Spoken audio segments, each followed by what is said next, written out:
రైతులకు ప్రభుత్వానికి వారధులుగా నిలిచాయి రైతు భరోసా కేంద్రాలు. కూటమి ప్రభుత్వం వచ్చిన తర్వాత వాటి పేరు మార్చారు తప్ప వాటి స్ఫూర్తిని మరిచారు.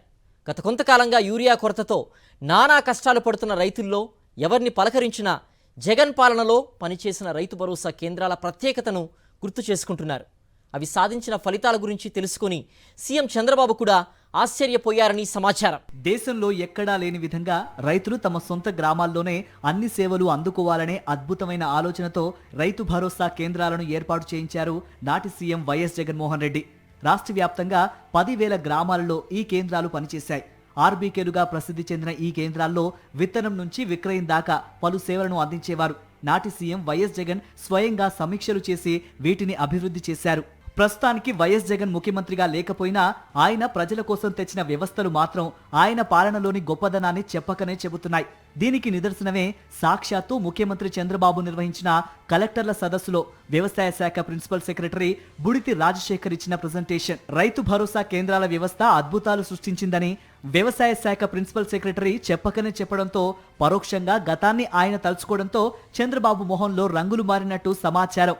ఆర్బీకేలు సాధించిన సక్సెస్ గురించి తెలుసుకుని సీఎం బాబుతో పాటు పలువురు మంత్రులు, ఐఏఎస్ అధికారులు ఆశ్చర్యపోయారు.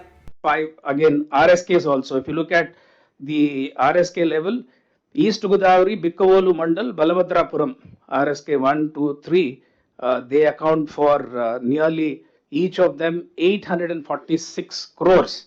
So you just have to see what role the RSK functionary plays. Private corporate world, we have this concept of cost to the company. They look at employees as, how much is the employee costing.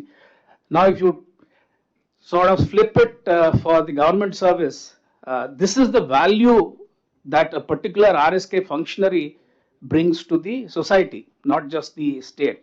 మాజీ ముఖ్యమంత్రి YS Jaganmohan Reddy మీద కోపంతో రైతు భరోసా కేంద్రాల పేరును రైతు సేవా కేంద్రాలుగా మార్చిన చంద్రబాబు ఆ తర్వాత వాటిని ఉపయోగించడం పక్కన పెట్టేశారు. ఆర్బీకేల స్ఫూర్తిని మర్చిపోయారు. దాంతో నేడు రాష్ట్ర వ్యాప్తంగా యూరియా కోసం రైతులు నానా కష్టాలు పడుతున్నారు. గత జగన్ పాలనలో ఎప్పుడు కావాలంటే అప్పుడు, ఎంత కావాలంటే అంత యూరియా సక్రమంగా రైతులకు అందేది. ఎరువులు, విత్తనాలతో పాటు ఇతర అనేక సేవలు అన్నదాతల గడప వద్దకే చేరాయి. ఇప్పుడు ఆ పరిస్థితి లేదు. అందుకే ఇప్పుడు రాష్ట్ర వ్యాప్తంగా రైతులు జగన్ పాలన గురించి తలుచుకుంటున్నారు. రైతుకు ఏ పరికరం కావాలన్నా, ఏ ఉపకరణం కావాలన్నా, వ్యవసాయానికి సంబంధించిన ఏ సమాచారమైనా సరే రైతు భరోసా కేంద్రాలలో లభ్యమయ్యేది. 10,000కు పైగా కేంద్రాలను ఏర్పాటు చేయటం ఈ దేశంలో ఏ ముఖ్యమంత్రికి, ఏ ప్రధానమంత్రికి కూడా సాధ్యం కాలేదు. కానీ సీఎంగా జగన్కి సాధ్యమైంది. అలాంటి వ్యవస్థ ఇప్పుడు జగన్ రాజకీయ ప్రత్యర్థుల చేత కూడా శభాష్ అనిపించుకుంటూ ఉండటం రాజకీయ రైతు వర్గాల్లో చర్చనీయాంశంగా మారింది.